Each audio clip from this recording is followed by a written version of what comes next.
Spoilers for Pluribus, you've been warned. It's Plurbin time.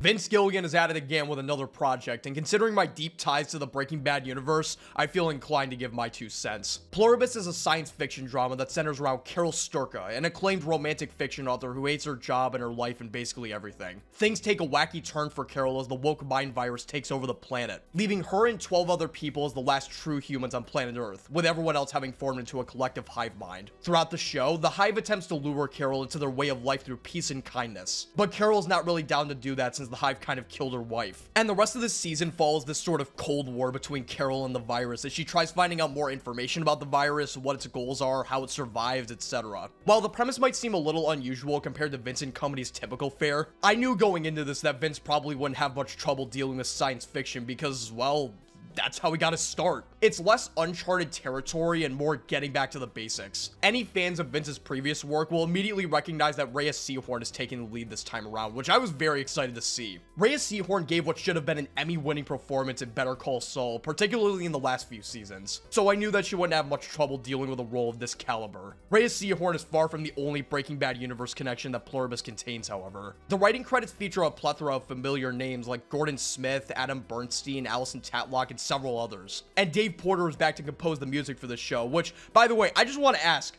what the fuck are they feeding him this time around? The score for Pluribus is genuinely incredible, even better than it was in Breaking Bad and Better Call Saul. That moment in the first episode where Carol realizes the extent of the damage being done to the world around her as the score swells in the background still sticks with me. And I especially like the song that played in Please Carol when Manousos opens a storage facility to get some grub. The stakes are so much higher this time around, and Dave Porter's score reflects this change of pace excellently. Pluribus also takes place in Albuquerque, which is obviously more familiar ground for nerds like me. In fact, it might have been a little too familiar because I remember people speculating that Carol was living in the same house that Hank was when marketing for the show was initially rolling out. Patrick Fabian makes a cameo appearance in the form of the voicemail that plays over and over.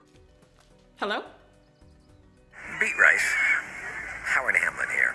Georgia O'Keeffe's paintings make another appearance. Even the marketing for the show is pretty tongue-in-cheek when calling back to the Breaking Bad universe. No freaking way! Point and shoot! That's the name of a freaking episode! There are also plenty of Gilliganisms throughout the show that fans of Vince's work have come to expect at this point. Montages set to music, lingering shots with great cinematography, random bits and pieces of black comedy, magically clear surfaces, and also it taking place in Albuquerque. Not really sure if that counts, but I'm counting it. One thing in particular that I'm really enjoying about Pluribus so far is just how visual heavy the show is. Now, that's not to say that there isn't much dialogue to speak of, because there definitely is. But there are so many sequences throughout the show where barely a word of dialogue is spoken by any of the characters. The first 8 minutes of Please Carol don't have a single line of dialogue at all. The storytelling is done entirely with the visuals, and it's fantastic. The visual storytelling is great in this show, only outdone by the visuals themselves, which look absolutely gorgeous this time around. It's so refreshing watching a movie or a TV show or what have you that actually bothers with making the colors vibrant and appealing to look at, rather than looking like I'm looking at the show through dog water. It is just non-stop eye candy. The character writing for the show is, as you've probably predicted, very good.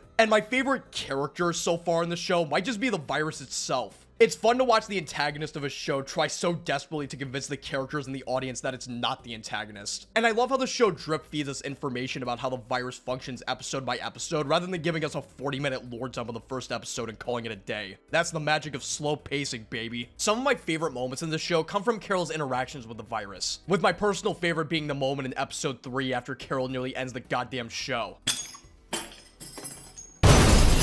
when she asked the virus if they'd be willing to give her an atom bomb. The acting on both sides of this conversation is great, and it's really fascinating witnessing these moments where the typically well-spoken virus struggles with bouts of silence trying to spit out the right answer. The payoff to the scene at the end of the season was also fantastic. One of the most controversial aspects of the show is, as I've just previously mentioned, its noticeably slower pacing. There was a ton of bitching and moaning on social media claiming that nothing's happened yet, and that only intensified with the release of episode 7, The Gap, one of the slowest paced episodes of the show so far. The episode consists of Carol indulging herself in the Hive's offerings while Manousos travels across the world to meet with Carol, facing a couple mild obstacles here and there.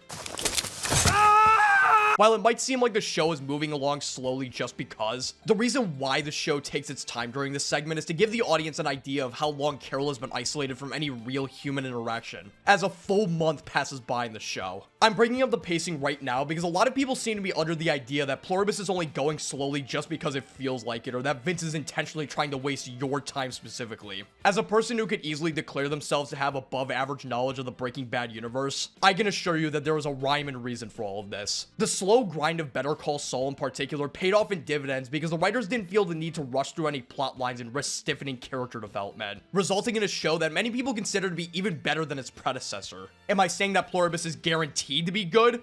No, it could very well crash and burn. But what I'm saying is that with Vince, the writing team, and the rest of the incredibly talented cast and crew manning the project, that is very unlikely. While a lot of people might not like the slow pacing, I gotta say, I like it a lot. It allows you to get invested in the mystery of it all, and the show forces you to speculate what's going on in the story rather than immediately spelling it out for you. It gives you the puzzle pieces and allows you to put them together to create the broader picture in your mind. It's refreshing watching a TV show that doesn't feel the need to hold your hand and spoon feed you information while also having like 14 action scenes and explosions and whoa, big character drama, whoa. I really enjoyed the last few episodes of the season, especially the finale where Carol and Manuso's butt heads over the virus, with Manuso's continuing down the fuck the virus road while Carol tries continuing down the fuck the virus road.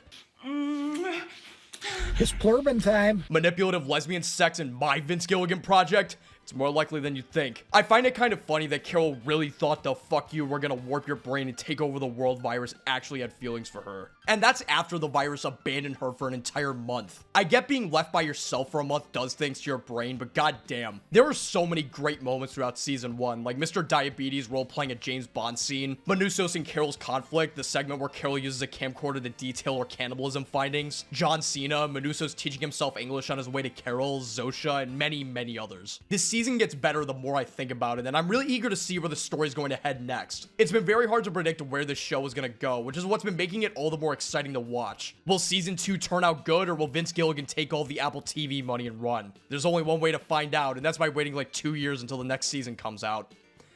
Man, anyways, thank you all very much for watching, and I will see you all in the next video. Take care.